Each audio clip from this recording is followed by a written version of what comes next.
সকাল ৯টা ৩ মুখে মাস্ক পরা ৮ থেকে ১০ সশস্ত্র ব্যক্তি ব্যবসায়ী জসিমউদ্দিনের বাড়ির সামনে টেম্পোতে এসে নামে। তখন ১০তলা নির্মাণাধীন ভবনটিতে শ্রমিকেরা কাজ করছিলেন। সশস্ত্র ব্যক্তিরা ভবনে ঢুকে শ্রমিকদের মারধর করতে থাকে। এরপর ভবনের দরজা জানালা ভাঙচুর করে।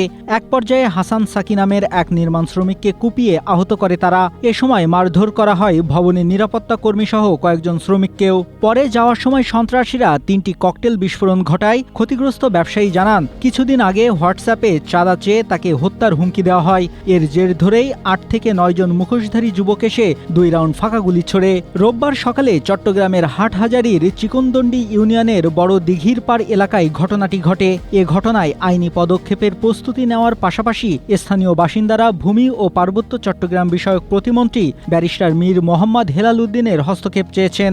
অন্যদিকে পুলিশ ঘটনাস্থল পরিদর্শন করলেও গুলির সুনির্দিষ্ট প্রমাণ মেলেনি বলে জানিয়েছেন হাটহাজারী সার্কেলের অতিরিক্ত পুলিশ সুপার কাজী মোহাম্মদ তারেক আজিজ।